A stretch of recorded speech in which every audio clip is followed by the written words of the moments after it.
रश्मि और अमर लॉकडाउन के चलते डेटिंग ऐप पर मिलते हैं। उसी बीच उनकी बॉन्डिंग बहुत अच्छी बन जाती है और दोनों एक दूसरे से प्यार करने लगते हैं। बस लॉकडाउन खत्म होते ही चट मंडी पट शादी। उससे पहले घर में बात तो कर लो। अरे माँ पापा कभी मना नहीं करेंगे। अमर की बात सुन रश्मि खुश हो जाती है। ऐसे ही दिन बीतते हैं और देखते ही देखते लॉकडाउन खुल जाता है, जिसके अगले ही दिन अमर अपने परिवार के साथ रिश्ता लेकर रश्मि के घर पहुंच जाता है। अभी लॉकडाउन खुला ही है और कोरोना तो खत्म भी नहीं हुआ, इसलिए ज्यादा कुछ ना करके अगले कुछ दिनों में छोटे फंक्शन के साथ शादी कर लेते हैं। अमर के पापा की बात पर सब सहमत हो जाते हैं। कुछ दिन बाद दोनों की शादी हो जाती है और रश्मि अपने ससुराल पहुंच जाती है। बेटा, शादी तो तूने अपनी मर्जी से कर ली, लेकिन बहू को बोल देना इस घर में हुक्म मेरा ही चलेगा, इसलिए अपना राज जमाने की कोशिश भी ना करें। माँ, रश्मि को यहाँ सिर्फ प्यार, आशीर्वाद और अपनापन चाहिए, पैसा या राज नहीं। बेटी की बात पर सास मुंह बनाए वहां से चली जाती है और अब वो हर रोज रश्मि को परेशान करना और ताने देना शुरू कर देती है। देखो, ये है आजकल की लड़की, इंटरनेट पर लड़कों से बातें करते हुए इन्हें शर्म भी नहीं आती, और यहाँ तो देखो कितनी सीधी सुशील बनकर दिखा रही है। मम्मी, शादी के रिश्ते वाले इंटरनेट ऐप से जब किसी को कोई दिक्कत नहीं है, फिर डेटिंग ऐप के जरिए मिलना किस तरह गलत हो सकता है? रश्मि के डेटिंग ऐप वाली बात सुन उसकी हैरान सास तुरंत तुनक कर पूरे घर को सिर पर उठा लेती है, जिसकी आवाज सुन अमर और उसके पापा भी वहां आ जाते हैं। हाय मेरी माता, इतना बड़ा झूठ! डेटिंग ऐप को इंटरनेट के जरिए मिली है बोलकर इस कलमुही को मेरे सर ला बिठा दिया। अरे नास पिटी, तुझे जरा भी शर्म नहीं आई? वहां न जाने कितने लड़कों से गुलु गुलु करके तुझे मेरा ही लड़का मिला था फंसाने के लिए। माँ, मुझे तो समझ नहीं आ रहा क्या बोले जा रही हो। डेटिंग ऐप इस्तेमाल करना कोई अपराध नहीं है, और तुम रश्मि को ऐसा कैसे बोल सकती हो? मैं भी तो था उस ऐप पर। पहले उसके लिए माँ से झूठ बोला और अब लड़ाई कर रहा है। सास और अमर की बात सुनकर रश्मि हैरान खड़ी रहती है। अमर, तुमने घर में झूठ क्यों बोला?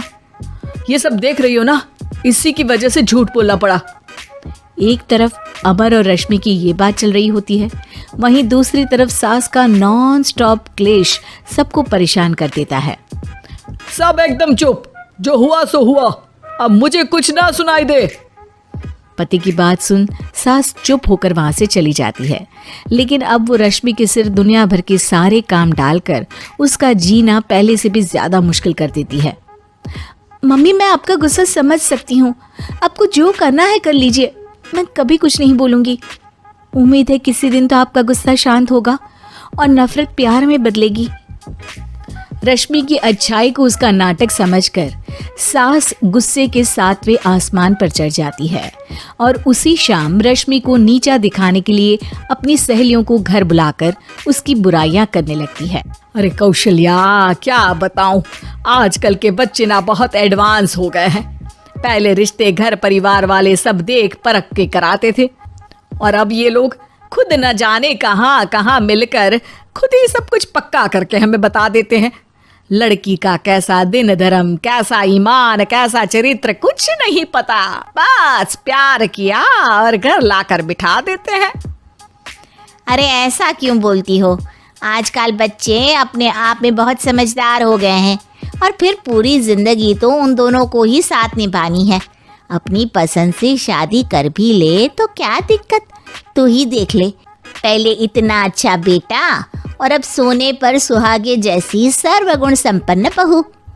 अरे पता है, अभी कुछ दिन पहले मेरी बेटी ने मुझे डेटिंग ऐप के बारे में बताया, जहाँ लड़का लड़की अपनी पसंद से अपने आप एक दूसरे को चुन लेते हैं, और फिर अगर सब सही रहता है तो बात आगे भी बढ़ जाती है। अरे इसमें इतना खुश होकर क्या बता रही हो? ये तो गलत है। न जाने कौन क्या है, कितना झूठ कितना सच है। अरे पर सोचो, जब तुम किसी के बताए रिश्ते को देखने जाते हो तो क्या एक ही बार देखने से सच झूठ का पता लगा सकती हो? जरूरी नहीं कि बच्चों का लिया फैसला हमेशा गलत हो। अरे बहुत बार हमसे भी तो गलत फैसले होते हैं ना। अच्छे बुरे लोग तो हर जगह मिल सकते हैं, फिर इसमें सिर्फ बच्चे ही गलत कैसे? सहेलियों की बात सुन सास सोच में पड़ जाती है और इसी तरह कुछ दिन बीत जाते हैं, जिसमें ना तो वो रश्मि को परेशान करती है और ना ही कोई ताना सुनाती है, जिसे देख रश्मि परेशान हो जाती है। मम्मी, आपकी तबीयत तो ठीक है ना? कुछ दिनों से देख रही हूँ आप मुझे कुछ बोलती ही नहीं। तो मेरा परेशान करना ज्यादा अच्छा लगता है क्या? नहीं, आपकी शांति उससे ज्यादा परेशान कर रही है। शांति इसलिए है क्योंकि मुझे एहसास हो गया है कि गलत तुम लोग नहीं, मेरी सोच है। प्यार तो एक सुंदर एहसास और शादी खूबसूरत साथ है।